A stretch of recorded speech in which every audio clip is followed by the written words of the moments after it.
Look at that. Knighthawk Custom. It's one of the most expensive 1911 brands on the market outside of like Court. And I got to play with one. I get to play with them every now and then, but this one actually belongs to the owner of Liberty Arms, Harrisonburg, Virginia. Check them out. They can order you one, all that good stuff. But yeah, this is an extremely nice carry gun, and it brings up the question, to what do you place the value of your life? Now, I've actually asked that question in shorts before, and people have responded with, I'm going to carry the cheapest thing I can because what if they take it from me? Here's the actual way you need to think about that. What's my life worth to me? Am I going to carry a high point because the cops might take it if I have to use it in a shooting? Or am I going to carry the best I can possibly get?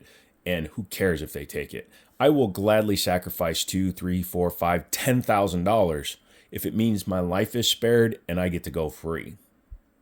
Personal opinion, but you be the judge after we take a look at this thing. So this is the Knighthawk Customs officer size 1911 in 9mm. So yes, it's equivalent to like a Glock 43 with an extended mag in it, if you want to be pedantic as hell about it. But Knighthawk Customs was started by a group of individuals that used to work for Wilson Combat. Wilson Combat makes exceptional firearms. However, the guys at Knighthawk Custom decided that Wilson's guns weren't good enough. So they wanted to perfect their trade. So they went off and started Knighthawk Customs. They're out of Arizona. They make some of the nicest 1911s I've ever put my hands on. Now, they did make a little bit of a faux pas and created a 30 Super Carry 1911, but that's more 30 Super Carry's fault. That's more Smith & Wesson's fault because they tried to introduce a round during COVID that they couldn't even produce. So anyways, getting back to this. These guns are cut from a single piece of billet. They're hand fit, hand finished, polished, tested. Everything is done in-house at Knighthawk by, I believe, one individual per gun. For example, listen to this slide.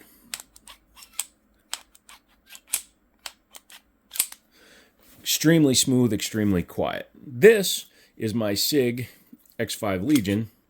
And as you can see, this is a mass-produced gun, but this is a very, well, this is the high end of the SIG 320 line, but a lot more material down here, back here, interfaces on the gun. Now, I could polish all it all out, and I probably will, but it's a little bit louder gun, don't you think? That's the last time I'll be comparing a $1,000 gun to a nearly $3,000 gun. But yeah, what they've done is create probably one of the nicest carry 1911s I've ever played with. And I've actually played with this one before the owner decided to buy it, because it was actually a trade-in from a customer. Yeah, people come in and trade in stuff like this all the time. That's why I always say check out Liberty Arms, because you never know what's going to be in stock. But this one, it's had some rounds put through it. I just recently cleaned it for the owner, and I thought I'd go ahead and make a video on it, just going over all the little things on it. Like, listen to these safeties. No overplay, no downplay. You see that on some of the cheaper ones. Even the Springfield equalizer, not the equalizer, the emissary that I had, the 1911, had a lot of MIM parts, but look at that, super tight. Once it's on, no extra play. Has beautiful cut metal parts. The grips are really nice. I like that thumb cut. It's very, very conveniently placed. But yeah, the overall look of it, they didn't put a front slide cuts in it because they went with kind of a high power cut, so you can grab it and easily check it. Rear slide cuts are nice and sharp. They're easy to grab. This one has some really nice Trijicon sights on it. They're Novak style, but they're Trijicon sights. Night sights, 3-dot white. I guess since it would be a self-defense gun, that would work, but I actually prefer to run a blacked out rear, but that's okay. Has a fluted style barrel. However, the barrel itself is, actually it is fluted, excuse me. And I had this thing apart. You think I would know that. Has a short style trigger in it. There's two different types of triggers. You have one that sticks out a little bit farther, and they call that the long. This is a short. Has a very positive feel. Very stiff memory notch, so you know when you're on it. Skeletonized hammer.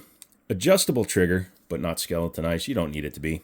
Has slightly extended slide lock style, slide release, and a, again, very easy to hit safety, super definitive.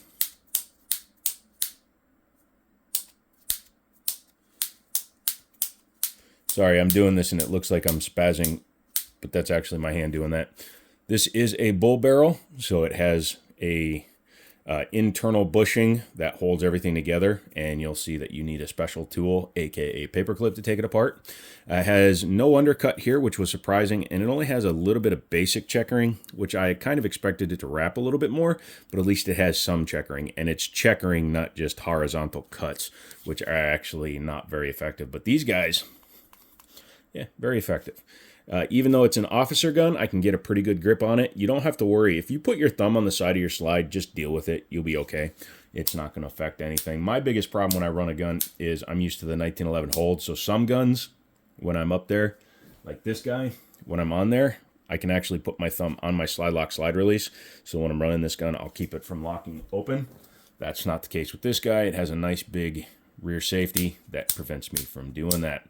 Let's go ahead and talk about the trigger. Show you clear.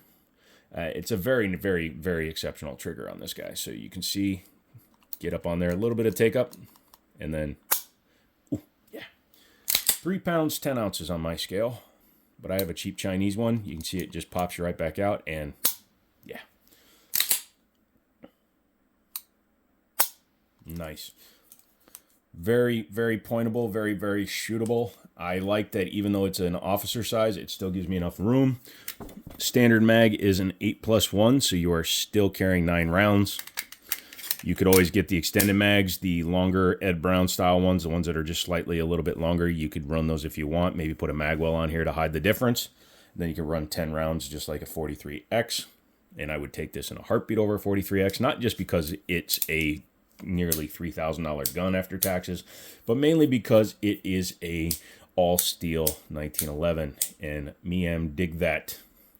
This is not my gun, so I will not be fully disassembling it on camera, but it's a 1911. We've all seen how they come apart. I will show you real quick the trick to taking it apart, and it simply involves a paper clip. So go ahead and lock her back. And if you take a look at the, it's kind of hard to see because it's rotated to the side a little bit. Let me see if I can, no, it's not going to rotate because of the design of the spring. But there's 2 small holes. Trying to get it on camera is a little difficult. But what you need to do if you're going to disassemble one of these guys is you come in here, I use a paper clip, and you're going to get it down in the hole. Once you've done that, you work it in there, and you can see now it's captured, right? So when you take the slide lock slide release, it's actually going to keep this compressed. The spring is going to compress, and you're actually going to take the entire assembly out the back of the slide. Once you do that, then you can take the barrel out the front, and you eliminate 1 extra bushing. Is it faster? Some people think it's better, though. I think it's, you know, it's fine. I've got a couple of guns that have bull barrels and a couple of guns that don't. I really don't see the difference in terms of functionality of them. But once you have it reassembled, it's a good gun. You're ready to go. Like I said, you've seen me take apart guns all the time. I just don't feel like continuously taking down a $3,000 gun because God help me if I put this idiot scratch on the slider and the frame on this guy. I would never hear the end of it. So I don't want to do that. But yeah, again, at the end of the day, what is your life and what is your safety worth to you? Are you willing to spend a couple of grand to make sure you have the most effective firearm you can? Or are you somebody who just wants to drop a couple of bucks, carry around a Taurus G2C, and hope that the reliability is there when the time comes? Let me know what your comments are. Put expensive in the comments if you made it all the way to the end. Come back for another video because I do have a pretty cool custom here. Also belongs to the owner of the company. I showed pictures of it, and we'll go into it a little bit more detail next time, as well as an AXG carry. So come back for all of that. Like the video, and as always, I'll talk to you later.